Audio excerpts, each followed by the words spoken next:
ശാസ്ത്രബോധവും ആത്മീയതയും ഒരുപോലെ സമഞ്ജസമായി സമ്മേളിച്ചിട്ടുള്ള ഇത്തരം വ്യക്തിത്വങ്ങൾ വാസ്തവത്തിൽ കുറവാണ്. നമ്മുടെ ശാസ്ത്രമേഖലയിലും അതെ, ആത്മീയ മേഖലയിലും അതെ.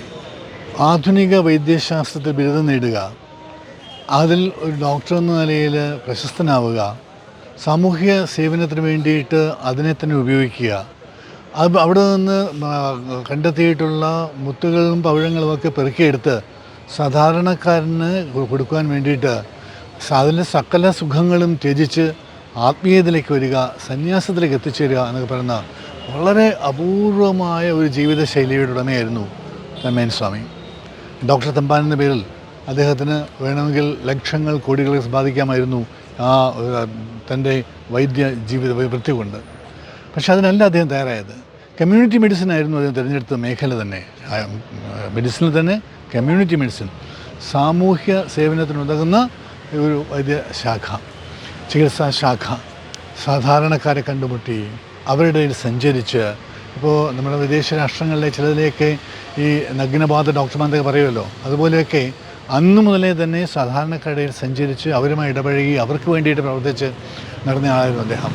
നാരായണ ഗുരുവിൻ്റെ ദർശനങ്ങൾ ആകർഷണമായിട്ട് ഗുരുകുലത്തിലെത്തുന്നു.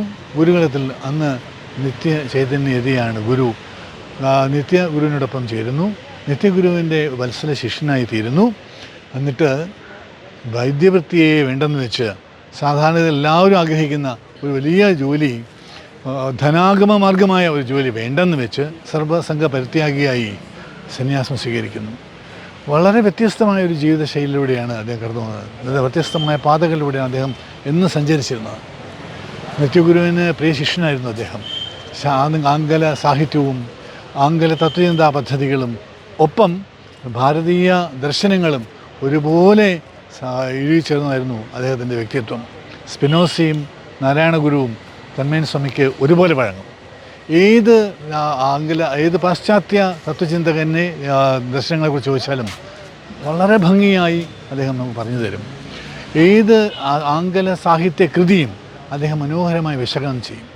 മനഃശാസ്ത്രം, ആധുനിക പാശ്ചാത്യ മനഃശാസ്ത്രത്തിൽ ഒരു അതോറിറ്റി ആയിരുന്നു തന്മയൻ സ്വാമി.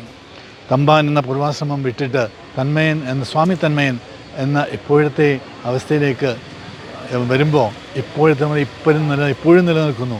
സമാധി അതിന് ശേഷവും അദ്ദേഹത്തിൻ്റെ അവസ്ഥ നിലനിൽക്കുന്നു എന്നുള്ളതാണ്. ഞങ്ങൾക്ക് അദ്ദേഹത്തോടൊപ്പം പ്രവർത്തിച്ചുള്ള സാധാരണക്കാർക്ക് തന്മയൻ സ്വാമി എന്നും ഒരു അത്ഭുതമായിരുന്നു. പെട്ടെന്ന് ദേഷ്യം വരും, അതുപോലെ തണുക്കും, മനോഹരമായി സംസാരിക്കും. ഇംഗ്ലീഷിലും മലയാളത്തിലും ഡിസ്കോഴ്സ് നടത്തും, പ്രഭാഷണം നടത്തും, ക്ലാസ് എടുക്കും, പഠിപ്പിച്ചു തരും, പാടും. എന്ന് വേണ്ട എന്ത് വേണമെങ്കിലും നമുക്ക് തന്മയൻ സ്വാമി ചോദിക്കാം.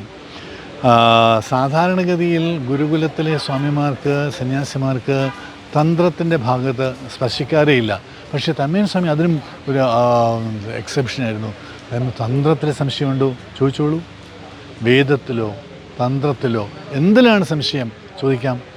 മനഃശാസ്ത്രത്തിലോ, ഭാരതീയ മനഃശാസ്ത്ര സങ്കല്പങ്ങളുടെ സിദ്ധാന്തങ്ങളിലോ, അതോ ആധുനിക മനഃശാസ്ത്രമാണോ?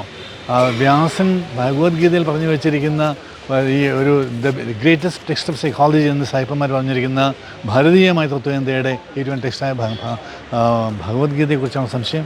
അതോ ഫ്രോയിഡിൻ്റെ സങ്കല്പങ്ങളെക്കുറിച്ചാണ് സംശയം? ഫ്രോയിഡിൻ്റെ ദർശനങ്ങളെക്കുറിച്ചാണ് സംശയം? വേണ്ട, ഇങ്ങോട്ടുള്ള ഏറ്റവും പുതിയ ആൾക്കാരെ കൊണ്ടുള്ള ഒക്കെയാണ് സംശയം. ഒരു വിരോധമില്ല, എന്ത് വേണമെങ്കിലും പറഞ്ഞു തരും. പുസ്തകങ്ങൾ, അദ്ദേഹം വായിച്ചിട്ടില്ലാത്ത പുസ്തകങ്ങളില്ല. ധാരാളം പുസ്തകങ്ങൾ വായിക്കുക, ധാരാളം പേരുമായിട്ട് ഇടപഴകുക, തന്ത്രമടക്കമുള്ള എന്ന് തന്നെ പറയണം. തന്ത്രത്തിൽ മാത്രമൊന്നുമില്ല, തന്ത്രമടക്കമുള്ള എല്ലാ ഭാരതീയ വിജ്ഞാന ദർശന ശാഖകളിലെല്ലാം ഒരു ഉൾക്കരുത്ത് നേടുക, ഇങ്ങനെയൊക്കെ ചെയ്ത് സാധാരണക്കാർക്ക് വേണ്ടിയിട്ട്, സമൂഹത്തിന് വേണ്ടിയിട്ട് നാരായണ ഗുരുവിൻ്റെ ദർശനങ്ങളെ മനോഹരമാക്കി സൗന്ദര്യത്തോടെ ഒരു സൗന്ദര്യ ലഹരി തീർത്ത് നാരായണ ഗുരു ദർശനങ്ങൾക്കൊരു സൗന്ദര്യ ലഹരി പകർന്നു നൽകിയ ആളാണ് തന്മയൻ സ്വാമി. തന്മയൻ സ്വാമി ശരീരത്തോടെ നിലനിന്നാലും അല്ല അശരീരിയായി നിലനിന്നാലും എന്നും മലയാളിക്ക്, ലോക ജനതയ്ക്ക് മുഴുവൻ ഒരു വലിയ അത്താണിയായിരിക്കും, സംശയമേ ഇല്ല.